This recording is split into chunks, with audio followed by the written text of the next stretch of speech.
She doesn't have to talk to you. You're not her client. All right, y'all, welcome back. Today's case takes a different turn in Judge Boyd's courtroom. Here, the judge addresses a well-meaning but overstepping father who keeps trying to control his adult daughter's legal defense. But Judge Boyd lays it out clearly. The attorney-client relationship is sacred, and the father needs to step back. All right, enough from me. Let's roll the case. Hello. Hello, Judge. Hi, how are you doing? Doing good. Nice to meet you. All right, nice to meet you too. So you're the father? I am. Okay. All right. So this is what I always tell parents. And I used to be a defense attorney, so I know how it is with parents. When parents have children, their child can be 30, their child can be 40, that's still their baby, and they want to be involved. And it's especially true when you have a child who is young, 17, 18. But here's the thing, in this world, they're all considered adults. Okay. And when they have an attorney or something, the relationship is between them and their attorney. I used to have to tell parents all the time because sometimes the parents would hire me. And I used to have to sit down with parents and say, hey, you've hired me, you're paying me, but that's the end of our relationship. You can't be a part of discussions I have with my client because guess what? I would tell them, if you're a part of discussions I have with my client, then there's no attorney-client privilege. And you know what ends up happening with that? When there's no attorney-client privilege, guess what? You can be called as a witness. Anybody who's in that room having a conversation, it's all fair game. They can be called as a witness. And maybe sometimes there is something that maybe a client wants only their attorney to know, and they don't want other people to know. But when parents are in the room, guess what? That all goes by the wayside. And sometimes we have to let our children go and let our children be adults. So on this side of the fence, I would always tell parents, it's great. I need you to be supportive. I need you to make sure that my client, your child, is keeping their mental health great. They know that everybody is rooting for them and are a part of their team. And I would tell them, but that's where it ends. And it can't go past that because when it does, there's an issue. And let me just tell you my experience with one case I had in the past. Had this client very young. Mother wanted to be 100% in the conversations, even though I would tell them, hey, you shouldn't be in this conversation and you cannot be talking to your child about what happened because guess what? You can be called as a witness. They wouldn't listen to me. And so when it came time to do a plea bargain agreement, the parent is in the hallway, and I can tell you this because they were in the hallway shouting, so everybody heard, so it's not confidential. So they're like, I want my child to do A, B, and C. And you know, I told them, I said, that's your child's choice. Because guess what? If your child chooses A, B, or C, and if something ends up happening and they end up going to prison, the judge is not going to say, you know what, your child only chose A, B, and C because of you, so we're going to let you suffer the consequences. You understand? Mm-hmm. And for some reason, with attorneys, people assume that being an attorney is easy and being a doctor is so much differently. Because if you go to see a doctor and you get a second opinion and a doctor tells you, oh yeah, your child needs a heart transplant, or oh yeah, we need to take the appendix out. A parent doesn't go to that doctor and say, well, I want to look at everything and let me just tell you how I think this appendix should be taken out. The person depends on the doctor, that the doctor knows what they're doing. And that's the same case. That's the same situation with these cases. And everybody needs to understand that. Cannot be crossing lines. Does everybody understand? Understand? All right. So that's the way it's going to be. So this is what's going to end up happening. We are going to come back and we're going to come back on June 27th. Counsel, is that enough time? Yeah. Yes, Your Honor. All right, so we're coming back on June 27th, and let me just tell you the way this court is run. Oh, you say 27th or 22nd? 27th. I am double booked. I've got a hearing on the 27th. Okay, but... all right, we can bring it back on the 24th. Yes, thank you. All right, so we're going to come back on June 24th. This is the way things run in this court. I make sure that everybody has the discovery. So when the defense counsel and everybody tells me I've received all the discovery, next thing I do, I require the state to tender an offer to the defense. And the defense has an ethical and legal obligation to tender that offer to their client and tell their client what the consequences are of the offer. Then I give everybody a plea deadline date because I want people to think about whether they want to accept the plea or not accept the plea. If they decide not to accept the plea, when I give them the plea deadline date, then that plea deadline date has expired and the next setting is going to be a jury trial. And if somebody after that plea deadline date has expired decide, oh gosh, I don't want to go to trial, the only way I'll accept a plea is for good cause. Otherwise, they'll have to plea open to the court. All right, everybody understand? Any questions, Dad? I do have one Sure. question, Judge. Yes. When your child has a serious, persistent mental illness and a developmental disorder, and that is recognized and should be recognized early on in the Article 1622 of the Code of Criminal Procedure. And there's been multiple suicide attempts. All right, let me stop you right there. So here's the thing. With regards to that, that is something for her attorney to address. What you should do as a parent is turn information over to the defense attorney if you think it's something that she needs to know or is something that her client wants her to know. You understand? So here's the thing. You got to cut the string. And when I say cut the string in the court, I mean cut the cord as in your daughter and her attorney need to be able to have conversations in private. Now, if her attorney wants information from you, then the attorney will ask you, say, hey, I need some information from you. These are records. Maybe I need these records. I'm trying to get these records. Do you have these records? This is something that I want to view. That's completely up to the attorney. But what you're telling me right now and quoting code sections to me, guess what that tells me? You're trying to be an attorney and you're not an attorney. Did you go to law school? I didn't go to law school. So there's the thing. People think that they can read penal codes. They can read the Code of Criminal Procedure and that's it. And not to step on anybody's toes, but for criminal law, when you're practicing criminal law, you know what your Bible is? Your Bible for your profession is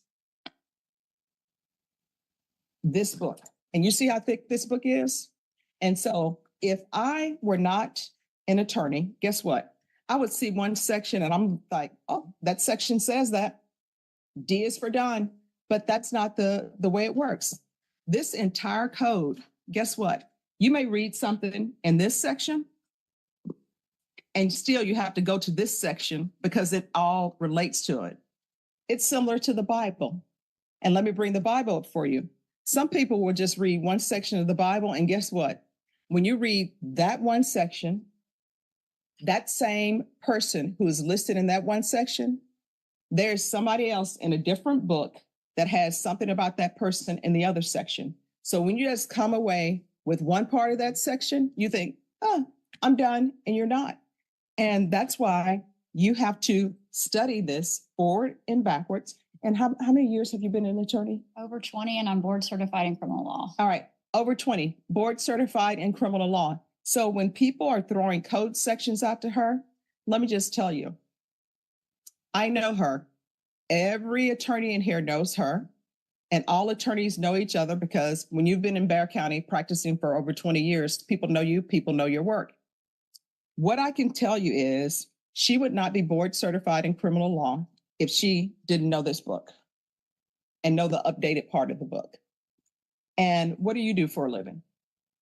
I have been the president of an international Fortune 400 company in Mexico City. So let me ask you this. Yes. How would you feel is if you are doing that job, and how many years have you done that? 20. You've done that for 20 years. and I just walk into your place of business and I'm telling you how to run things and telling you what the law is about something that you've been doing for all your adult life. Maybe you wouldn't take offense about it, but I guarantee you when I left the room, you know what you probably say? Who does she think she is? She doesn't have a degree in this. She hasn't even worked in this field and is trying to tell me how to do it. And for me, that's with any job. For example, I wouldn't go to McDonald's and tell them how to cook their fries. I haven't cooked their fries. I don't know how to cook it. I would not go to a contractor and tell them how to pour concrete. I may think I know how to pour concrete, but the little things I know about pouring concrete, you have to have it at a certain temperature. Otherwise, it's going to crack. You have to mix it appropriately. That's why when you see people out here mixing all their concrete with quick concrete, sometimes it doesn't go right because there are certain things that experience, knowledge, and education treat you about it. So here's the thing at the end of the day. At the end of the day, this is her attorney. From what I've seen, it appears to the court that she's following through on all mental health issues if there are any. You know why I know? Because I put in here, refer to mental health court. And I know that she's been working on doing that. That's why it's in here. Otherwise, it wouldn't be. And you know how I know that? Because she requested it. So when you come to me about the code of mental health, I already know she knows about that because otherwise it never would have been requested. Sure. And of course, As long as you're not quoting the law to me. I won't go the law, Your Honor. Okay. Of course, she did go to mental health, and that's where we discussed, and that's the absolute right place to be. Just a month ago during a suicide attempt, I said, I really finally have insurance and I'd like to get inpatient care for her because it's a very serious issue. Okay. And I was correct. No, let's hold off until we can get. So here's the thing though. The advice that she's given your daughter and the advice that maybe she's given you, that's from her legal perspective. And she's trying to protect your daughter's legal rights because this is a criminal case, right?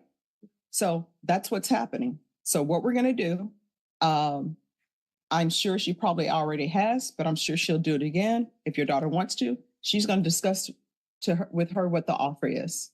And we're going to come back. Either she's going to accept the offer, not accept the offer. And either we're going to be in jury trial or we're not going to be in jury trial. That's where we are. But I will tell you this, whenever you're meeting people and you're meeting people in their profession and you want to talk to them, don't quote them things about their profession. I know that she's not going to take it as a slight, but people tend to not like that because people pay more what the cost of a mortgage for their degrees, and they spend a lot of time, experience, and knowledge doing what they do. And I don't know of any defense attorney who would purposely try to lead their client down the wrong path. And I've never seen her try to purposely lead her client down the wrong path. And just my experience of a judge with her, I've never had to tell her what the law is. Okay? All right. Is there anything else? There is. Yes. My client had a mental health evaluation that her father has possession of and is refusing to relinquish, from my understanding. I would like to get that today. All right. So here's the thing. I can't force you to turn over things to her, but get this. She needs information in order to represent your daughter, right? So that's what she needs in order to represent your daughter. Whether you want to turn it over or not, that's completely up to you. Here's another thing I would always tell my clients and my clients' parents. This center of the courtroom, which we call the well of the courtroom, is a minefield. Your child, I am directing them on where to walk in this well. That's a minefield. I'm behind protected glass. I'm going to be just fine. But when I'm telling them to turn right, it's based upon all the information that you've given me or withheld from me. And when I tell them to turn right, I would always tell them they have no choice. They're going to go right. Now, when they turn right because of some information you haven't given me, and I'm going by the information that I have, is there going to be an explosion? If there's an explosion and it's because of some information you had that you didn't give me, that's all on you. So if you or if people care about their children, this attorney, it's confidential. So if she receives something, guess what? It's confidential. It's something that she's received. Maybe it's something she wants to discuss with her client or not. It's not something that she is going to turn over to the state unless that's something she thinks should be done. So if you want to hold on to that, then that's up to you for holding on to it. But if you say you want to help your child and she's telling you she needs that information, I mean, what do you think she's going to do with the information? You know? Well, I would say, I'd love to hear what her understanding of Michelle's mental. Here's the thing. I want you to internalize what I'm saying. She doesn't have to talk to you. You're not her client. What she's telling you is you have information, and I'm assuming you want her to see the information. So either you want her to see it and study it and give it to her, or you don't. If you don't, that's fine. I can't legally force you to turn that over to her. But what I'm telling you is, if this is a child and you say you love your child, which I'm assuming you do, I've just told you the information you turn over to her is information you've given to her. Her medical records are confidential. She's an adult, so I don't even know why you have them in the first place, because she is an adult. Those medical records are her medical records. They are not yours. She is not a child in the eyes of the law. So if you have something that would help her attorney represent her better and you love her, you probably should turn it over. The end. That's it. The end. All right. So either are you going to turn that over to her or not? That's either yes or no. I'm going to give it to my daughter. If she wants to, it's a client, privilege between the two, and if she wants to. All right. So just hand that over to your daughter now then.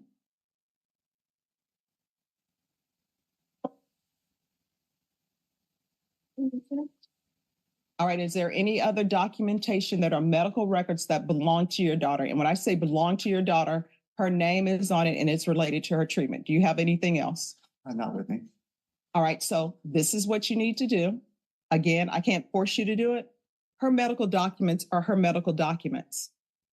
And do not interfere with her and her attorney relationship. You understand? So you can't give her her documents and then say, oh, I don't want your attorney to have it, or I don't want this to occur. You need to be a part of her having great mental health. And the way to do that is not put stressors on her. And don't put stressors on her by interfering with her relationship with her attorney. Because guess what? This atmosphere, being on the criminal side, is already stressed enough, whether somebody committed an offense or not. Can you imagine the stress that people have because they think maybe they're going to prison? People in the box, guess what? They're over there.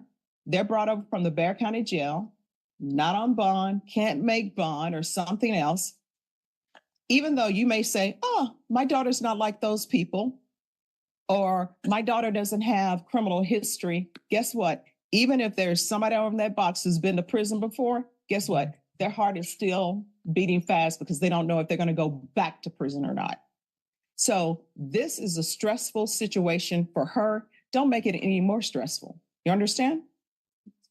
All right. Thank you very much. All right, y'all. Sometimes courtroom drama isn't just about the defendant. It's about the people around them, too. What do you think? Was Judge Boyd right to step in and set the record straight here? Drop your thoughts down in the comments. Stay clean with me till the next one. All right, y'all? See you soon.